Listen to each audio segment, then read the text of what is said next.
నమస్తే.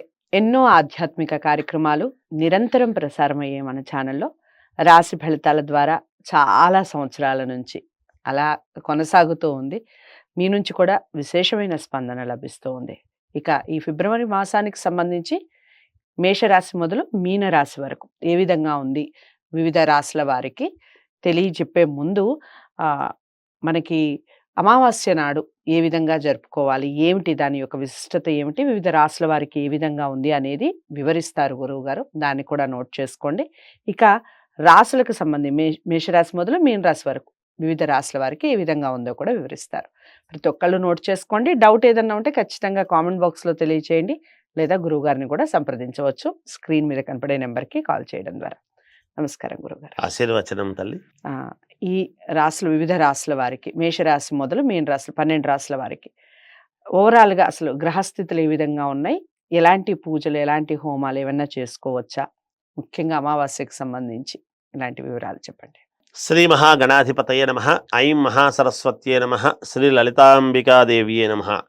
ద్వాదశ రాశుల వాళ్లకు కూడా ఈ ఫిబ్రవరి మాసములో ఎలా ఉంది, ఏమిటి అనేటువంటిది ప్రతి మాసము తెలియజేసినట్టుగానే ఇప్పుడు కూడా తెలియజేయబడుతుంది. అయితే చాలామందికి కొంచెము మిశ్రమ ఫలితాలుగా గోచరిస్తూ ఉన్నాయి ఈ మాసములో. ఇలా ఉండేటువంటి వాళ్లకు ఈ అమావాస్య ఏమిటి అంటే, ఇక్కడ పుష్యమాసముతో కూడినటువంటి అమావాస్య, చొల్లంగి అమావాస్య, మౌని అమావాస్య అని మనకు వస్తూ ఉన్నది.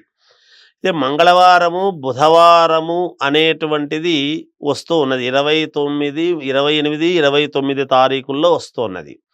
అయితే మనము ఫిబ్రవరి 1వ తేదీ నుంచి మనము రాశి ఫలాలు చెబుతూ ఉన్నాము కాబట్టి వాళ్లకు అన్ని రకాల మేలు జరగాలి 12 రాసుల వాళ్లకు అంటే, మీరు ప్రతి వాళ్ళము మనము హోమాలే చేసి ఇంకేవో చేసుకోనక్కరలేదు. ఎక్కడికి వెళ్ళాల్సినటువంటి అవసరము లేదుగాక.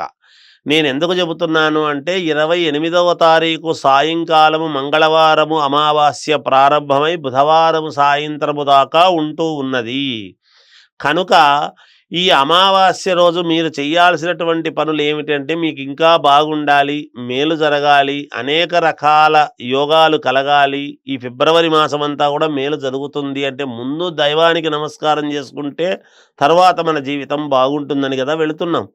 మంచి జరిగిన తర్వాత కూడా వెళతాం ఎలాగో దేవాలయానికి. అందులో భాగంగానే ప్రతి వాళ్ళు కూడా మంగళవారము సాయంకాలము కానీ, మామూలుగా బుధవారము ఉదయము కానీ మీరు చేయాల్సింది ఏమిటంటే, మంగళవారం సాయంత్రం అయితే పసపు గణపతిని చేసుకొని రాత్రికి మీరు కందిపప్పుతో గణపతికి అర్చన చెయ్యండి, అష్టోత్తరము చెయ్యండి.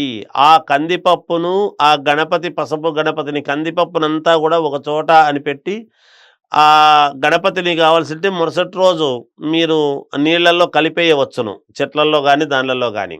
అలాగే బుధవారము నాడు మాత్రము నువ్వులతో అర్చన చెయ్యండి. ఈ 2 గనక పాటించినారు అంటే మీకు చాలా మేలు జరుగుతుంది. మీ జీవితంలో కొన్ని ఇబ్బందులు ఉండేటివి తొలగిపోయి మేలు జరిగే అవకాశాలు ఎక్కువగా ఉంటాయి. ఇది అన్ని రాసుల వాళ్ళు పాటించవచ్చును. మేం మాత్రమే, ఇంకొకరు కాదు అనేటువంటిది ఏం లేదు. ఎవరెవరికైతే ఇబ్బందులు ఉన్నాయో వాళ్ళందరూ కూడా పాటించాల్సినటువంటిది ముందే అని తెలియజేస్తున్నాను. గురుగారి తదుపరి రాశి కర్కాటక రాశి. కర్కాటక రాశి వారికి ఏ విధంగా ఉందండి ఫిబ్రవరి మాసం?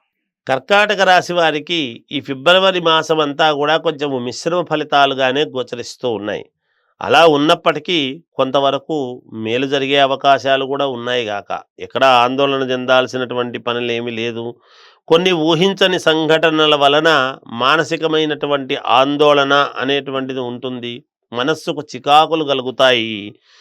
అలాగే చికాకులు అనేటువంటివి కొంచెం ఎక్కువై, ఏమిటబ్బా ఇన్ని చికాకులు వస్తున్నాయి నాకు అని అనుకుని దానికి తగినట్టుగానే కొంచెము దైవారాధన అనేటువంటి దాని వలన ముగ్గు చూపి మేలు జరిగే అవకాశాలు ఉన్నాయి గాక, ప్రతి చిన్న విషయానికి కూడా ఆందోళన చెందేటువంటి పరిస్థితులు రావచ్చు. ఆరోగ్య విషయంలో అశ్రద్ధ చేయటం అనేటువంటిది మంచిది కాదు. త్వరగా వెళ్ళి ఏదైనా చిన్న ఇబ్బందిని అనంగానే వెంటనే చూపించుకొని దాన్ని తగిన మాత్రాన చేయండి. ఆలస్యం చేస్తే కొంచెం ఎక్కువ చేసుకున్న వాళ్ళు అవుతారేమో అనేటువంటి భావన, అంతకు మించి వేరే ఏమీ లేదు. క్రమక్రమంగా పరిస్థితులు మాసము చివరికి వచ్చేటప్పటికి ఈ మొదటి వారం అయిపోతూనే రెండో వారం నుంచి మళ్ళీ మీకు అనుకూలముగా జరగటానికి గ్రహస్థితులు అనుకూలవంతముగానే ఉన్నాయి గాక సమస్యల నుంచి బయటపడడం జరుగుతుంది. గృహమునకు దూరపు బంధువులు ఆగమనం అనేటువంటిది మేలు చేస్తుంది. వాళ్ళ ద్వారా కొంత మీకు మేలయ్యే అవకాశం కూడా ఉన్నది. గృహ నిర్మాణ ప్రయత్నాల్లాంటివి చేస్తారు, తప్పకుండా వాటికి ముందుకు పడతారు. ఆర్థికంగా కొంత మెరుగైనటువంటి పరిస్థితి కూడా మీకు ఏర్పడుతుంది. వృత్తి ఉద్యోగాలలో మీ సొంత ప్రతిభ అనేటువంటిది చూసి గుర్తింపు పొంది అధికారుల నుండి కొంచెం ప్రశంసల్లాంటివి పొందుతారు గాక కష్టానికి తగినటువంటి అవకాశం లాభం అనేటువంటిది మీకు తప్పకుండా వచ్చి తీరుతుంది. జీవిత భాగస్వామితో సఖ్యత కలుగుతుంది. అదేమిటి ఇంతవరకు లేదా అని మనం అనుకోవచ్చు. ఎవరికైనా ఎప్పుడైనా కానీ ఏదైనా చిన్న చిన్న పురపత్యాలు ఉంటే జీవిత భాగస్వామితో ఇప్పుడు ఈ మాసంలో తప్పకుండా ఇద్దరు సఖ్యత పెరిగి కలుసుకోవడానికి అనుకూలతలు ఉన్నాయి అనేది తెలియజేస్తూ ఉన్నాను. నూతన వాహనాలు కొనుగోలు చేస్తారు. అలాగే మాసము చివరన దూర ప్రయాణాలు అనేటువంటివి చేయవలసినటువంటి అవసరము వస్తుంది. కానీ తప్పకుండా 100% వాయిదా వేసుకోండి. ఎటువంటి ప్రయత్నాలను దూర ప్రయాణాలు చెయ్యకండి. ఎందుకంటే గ్రహాల యొక్క అనానుకూలత వలన కారు ఏదైనా ఇబ్బంది పెట్టడం కానీ చేయడం కానీ చేస్తే మధ్యలో ఆగిపోయే పరిస్థితి మీకు రాకూడదు అని తెలియజేస్తున్నాను. ఏది ఏమైనా విద్యార్థులకు చాలా అనుకూలముగా ఉన్నది. అలాగే వ్యాపారాలు చేసుకునేటువంటి వాళ్లకు యథావిధిగా వ్యాపారాలు చేసుకోవచ్చును, ఇబ్బంది లేదు. రాజకీయాలలో ఉండేటువంటి వాళ్ళు మీకు దగ్గర ఉన్నటువంటి వాళ్ళతో జాగ్రత్తలు వహించండి.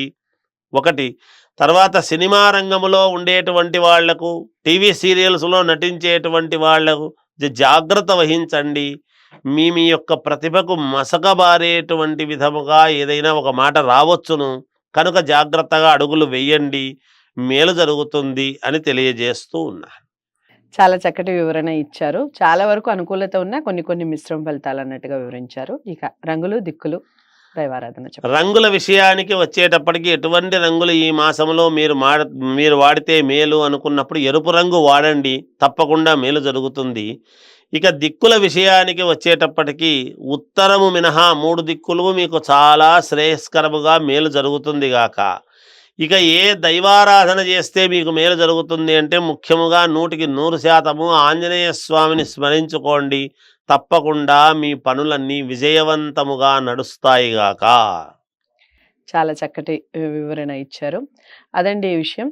రెడ్ కలర్ ఎక్కువగా యూజ్ చేయండి. అలాగే ఉత్తరం మినహా మిగిలిన 3 దిక్కులు బాగా కలిసి వస్తాయి. ఆంజనేయ స్వామిని ఎక్కువగా ఆరాధించే ప్రయత్నం చేయండి. ఏదేమైనప్పటికీ జాతకాలను ఒకసారి పరిశీలించుకోవడం తప్పనిసరి. జాతకాలని గురువుగారి దగ్గరే చూపించుకోవాలి అనుకున్న వారు స్క్రీన్ మీద కనపడే నెంబర్కి కాల్ చేయండి. వీడియోని లైక్ చేసి షేర్ చేయండి. ఛానల్ని సబ్స్క్రైబ్ చేసుకోండి. తదుపరి రాశితో కలుద్దాం. నమస్తే.